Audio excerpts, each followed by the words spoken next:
Hello and welcome to Bright Blue Innovation. I'm your host, Lidia Paulińska. Today's episode is on location from the Convention Center in Los Angeles, where the biggest annual gaming conference in North America takes place in the middle of June. E3 Electronic Entertainment Expo is the leading showcase for groundbreaking new video games titles and technology that serves the growing community of gamers. In this episode, I'm bringing to you an interview with iconic, legendary game creator from Japan, who goes by his first name Iga. He talks about his new Kickstarter-funded game, Bloodstained, with my guest host, Paul Philleo.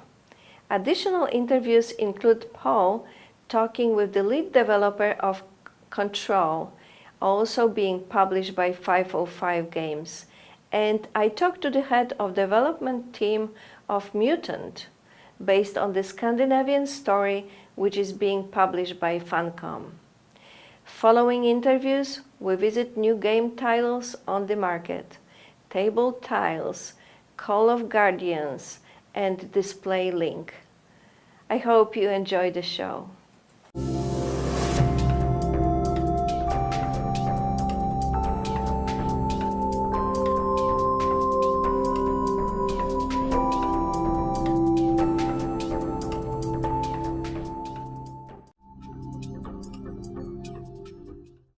I am sitting here with Iga, the name, the legend, who developed Castlevania and is currently working on Bloodstained, the Kickstarter-funded success story that's been a sensation.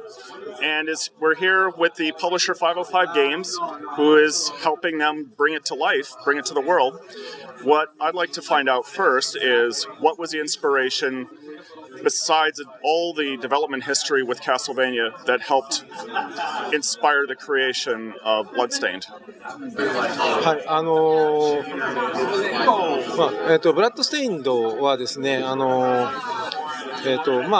キックスターターキャンペーンで始めたものなんですけれども、僕のファンがゴシックホラーのものを求めているというのがまずあって、で、今回のブラッドステインドはまず、ゴシックホラーにしようと思ってました。で、それに、じゃあどういうテーマでやっていこうかと思った時に、錬金術というのと産業革命っていうその時代感っていうのを合わせて、今回ブラッドステインドの世界観を作りました。So that's kind of difficult kind of question to sort of make it unrelated to sort of Castlevania, because this is a Kickstarter project that kind of came from that fandom, that Castlevania fandom, and that the reason why we even started this project was because of the demand that we heard from the fans. So the inspiration really came from them, and we wanted to make sure that it was in this gothic horror theme. So my inspiration kind of came from the sort of I guess industrial revolution, and who would be at a disadvantage during that that technological advancements. And when I thought about it, I thought about alchemists, and these are the two concepts that I wanted to put out in Bloodstained, and that those two are my inspiration for this game. What are the main qualities and features about Bloodstained that you want players to remember when they play this game, and they'll say, I remember Castlevania, I know what made it great, and I see it here, I see it in the lineage, I see it in the DNA, but what will make it different and memorable, and say this is an Iga creation and it's a separate title that stands on its own? 一番思い出と要素として残してほしいのは、面白かった、このゲームをやってよかったっていう感情が一番あります。で、多分ですけど、ゲームってやっぱり面白いよね。昨今のゲームはちょっとシネマティックな方にやっぱり行ってるので、ゲームらしいゲームっていうものをもう一回こう体感してもらいたいなというふうに思ってます。So just in general, like what we want players to feel, or the gamers to feel when they play this game, is that I had a lot of fun. That's the general sort of, I guess, part that I want people to feel is that it's not just like this specific part of it was great. I want them to feel that the game in general was a great game, that it goes back to its game-like roots, and that's where I want people to feel more as a memory. I want them to feel that way. While the game is still in development, what additional features do you still want to work on and polish and fine-tune before the game fully comes to market, fully realized and finished? はい、そうですね。全体的にもう少し全体を良くしたいんですけども、特にプレイヤー周りのところはやっぱりもうちょっと頑張んないといけないところがあるので、そこは重点的にやれたらいいかなと思ってます。プレイヤー周りっていうのは、操作周りですね。微妙なところで操作が効かなかったりとか、このタイミングでこれがみたいなところやっぱりあって、そういうプレイヤーの操作性に関わるところっていうのは徹底的にやりたいなとは思ってます。Of course, we want to improve the overall game, but specifically, we want to improve and keep adjusting the player character. And what we mean by player character is the controls and the responsiveness of the player character. So there are certain actions that the character will do that might not be what the player had in mind when they're controlling the character. So we want to make sure that the game is very responsive. The character does actions that the player wants the character to do, and this is one of the features that we want to keep improving on until the release. One other question I'm curious about, as you're now an independent developer who's working with a publisher, but how is the process of developing different from the Konami studio process back in the day? What has been the most insightful, revealing part of this experience of going the road of kickstarting and developing your own title and taking it this far? まず前にオーデでやってた時っていうのは、ほぼほぼ開発チームの主要なメンバー主要なメンバーとかほぼほぼの開発メンバーが中だったんですね。内作って言われてるやつだったんですけれども、今回中核になる人物は我々の会社にいるんですけども、ほとんどがアウトソーシングで行っています。で、このアウトソーシングで物を作っていくっていうものがスタンスというかやり方も全部やっぱりいろいろ違うので、そういう意味ですごい苦労しながらもうまくハンドリングしていくっていうのを今回経験させてもらってます。で、僕のどのように違うの言ったね。言いました。意外な、で、あと一番大きいのはやっぱり大手にいる時っていうのは周り制作以外のことっていうのはもう全部他にサポートする部署があるので、そこが全部やってくれるんですけど、ちっちゃな会社なので全部いろんなことをやんなきゃいけないんですね。こんなこともやんなきゃいけないか、こんなこともやんなきゃいけないのみたいなところがすごいたくさんあって、制作だけじゃない仕事が増えました。So what's very different from actually working and developing on this title versus working in a larger publishing company is that when I used to be in a larger publishing company, there's in-house developers, and we were able to work with them in-house. But right now, we're doing a lot of outsourcing, and we're using outsourced developers to sort of make this game happen. And the part that was very, I guess, a lot more challenging was that the way we develop is very different from using an in-house developer. And not only that, there's so many work that involves just outside of actual development that we used to just use different branches. Like, for example, like promotional things would be left for brand and marketing team, but with this kind of independent sort of as an independent developer, we would have to do all this by ourselves, and there's so many things that we didn't expect and that we had to do other than development. So that was the part that was very challenging for us. The reason why we want to make this game is because we're really interested in the source material, which is Mutant, the role-playing game, which was a pen and paper game that came out in the mid-80s in Scandinavia, in Sweden, actually. Now, this is starting to become a global thing, and the game has been translated to English and other languages, and it's starting to spread around the world. We were lucky enough to get the rights to make the game based upon the role-playing game, the video game version. And most of the development team are Swedish, and this was part of their upbringing, their childhood, their teenage years were spent playing this pen and paper game. So it was a dream project for those guys.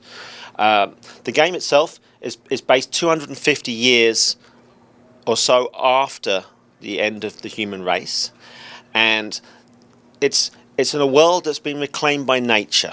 So it's a very interesting universe, cool looking graphics, interesting environments, and strange scenarios, which actually some things we would actually take for granted, that mutants, because they're so far ahead in the future, they would have problems with and wouldn't understand what these are. You are producer and head of developer. How is this to your titles come together? You know, you fell in love in the story, and you produced the game. Is that correct? Well, I came in a little bit later. The team had actually started the game about 2 years ago. I came in about a year ago. So their dream was already being built.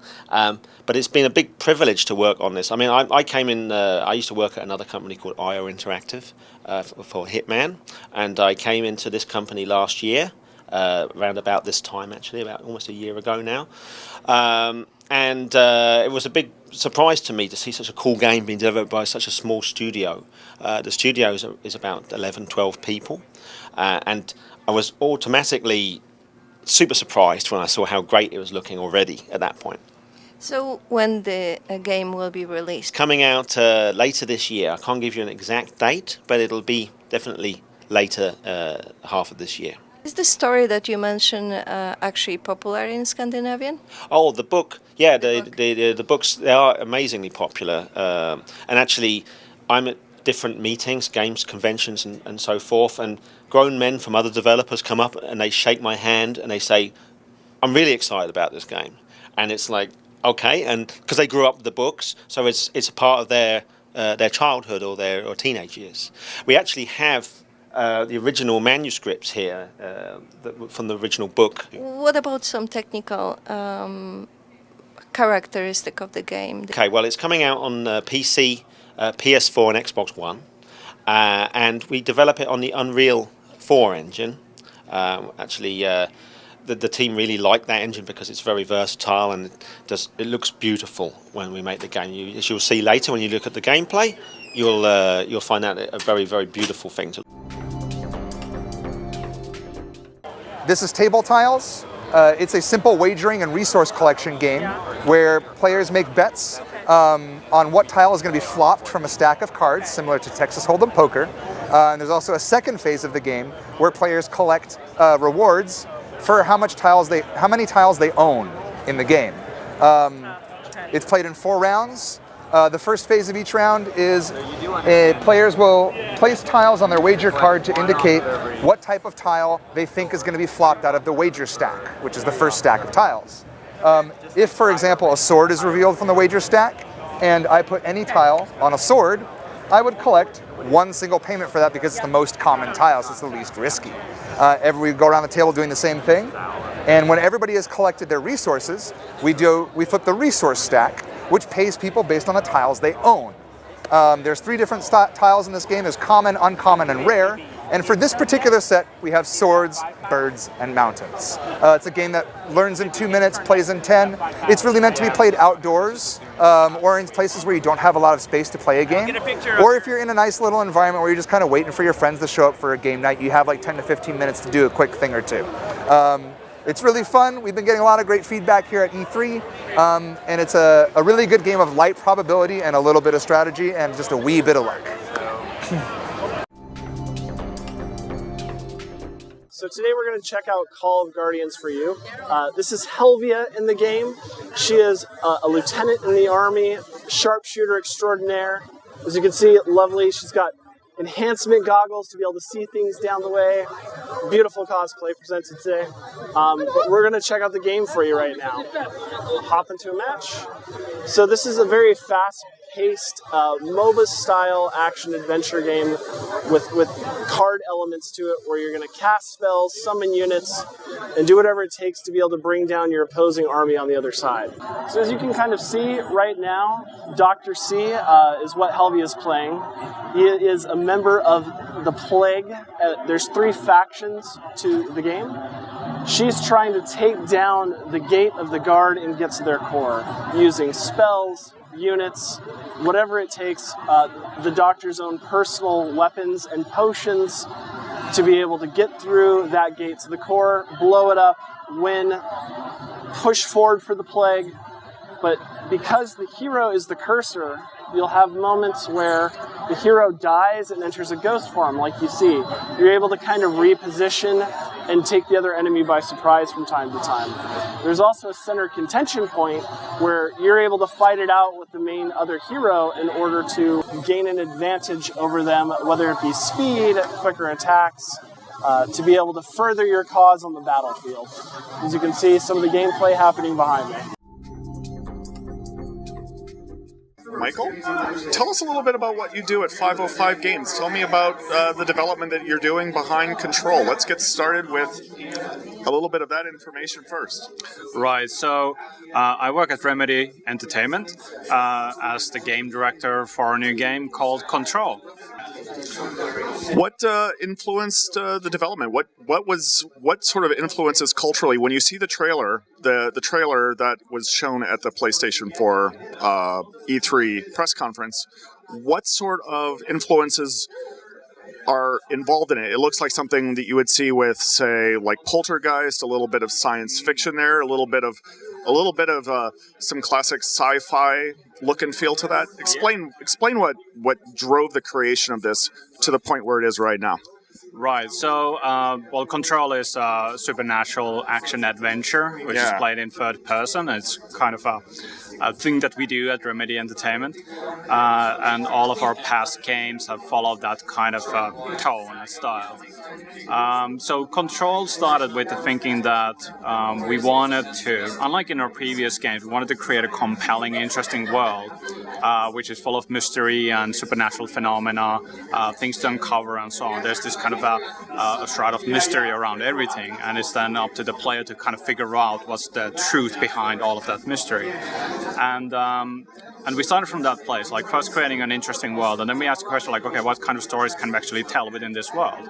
And one of the kind of starting points for us was to establish a sense of choice for the player, that they can choose what they want to pursue.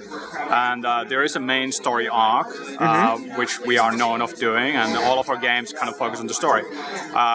But this time, it's not the only thing you can actually experience. There's the main story, which is all about Jesse Faden becoming the director of this weird, strange organization called Federal Bureau of Control. And basically what happens on early in the game is that this strange supernatural force has invaded the headquarters of this organization, the oldest house, it's called, the place itself, that is. And the whole place goes under lockdown. And this strange force, what it does is that it comes in, twists and corrupts and transforms everything, humans and the environment itself, into something else that we don't really understand. And then Jesse's role as the director is to take back control of the place, fight back, fight the enemies, and kind of revert the environment itself back to what it was. And what's important to us, so that's the basic setup of the game, that's what you're there to do. And Jessie, her history, basically, that she has had run-ins with supernatural, strange events, but it's not the first time, basically, for her to experience anything like this. But she comes into this bureau as an outsider. She doesn't really understand what this place is about. And once she comes in, she kind of learns about this force and so on, and she becomes the director by mystical means. So how you become the director is a huge part of the story and a huge part of the world itself. So you basically become the director if you're able to pick up the director's gun and survive. So it's kind of following the same kind of thinking as when you think about the legend about the sword in the stone, who is able to actually pull up the sword becomes the king. So that's how Jessie becomes the director. It's not something that she really planned to do when she came in this place looking for answers, but that's what happens. And then she's ready to take that role and tackle it. And right, so the tone is supernatural, and there's definitely a lot of inspiration that we take from 80s, 90s horror movies, like, for instance, The Exorcist, or Poltergeist, or, Carrie, for instance, as well. And it's not a horror game. We don't want to say that. We want to create an experience that is strange and unsettling, but not horror. And we draw a lot of inspiration from a literary genre called the New Weird. And New Weird is all about showing elements that are beyond human comprehension. Right, so you see things, but it might be impossible for you to really understand what it is, how it works, or what's the logic behind it. Hi, we're here at E3 2018. This is the DisaplayLink booth, and we're showing off some really crazy things today. Behind me, what we have is the Vive Pro connected completely wireless. So we've taken the Vive Pro. The Vive Pro is 78% pixels more than the Vive 1, and we have that connected in so that you can have full gameplay, multi-user gameplay, simultaneously at the same time. And if that wasn't enough, we've actually also added in the Serious Sam minigun solution. So to make that more inclusive then for people, what we've done is we've built a video wall. And the video wall takes this to a whole new level for spectators. So we wanted to create a theater experience so that people outside of the game could physically see exactly what the user's seeing and be part of the game. So the concrete plate behind the user, it's almost as if you're in the game and stood on that concrete plate just behind them. So it's a fabulous experience. The minigun, as you can see, actually rotates, so you can feel the feedback in the hand. We've got haptics, which makes you feel it at the same point in time as well. And then, of course, the wireless VR. Now, wireless is something that's very, very new and everybody's waiting for at the moment. The wireless solution, we're actually the chipset and software provider to Vive. We've brought this to market with Vive, partnering very closely. And we've got an Intel radio solution. So behind me on the wall, there's actually 2 antennas. Those antennas, there's one per PC. Those are going down. There's a 2-meter cable which runs from those antennas, allowing you to very easily connect them to the PC and mount them inside. The mounting on the PC side is very, very straightforward. It's a PCIe card. Now, PCIe today, very easy. It's just a single edition on a PC card. And in future, we're also looking at other methods of how we could enhance this, even for laptop solutions as well.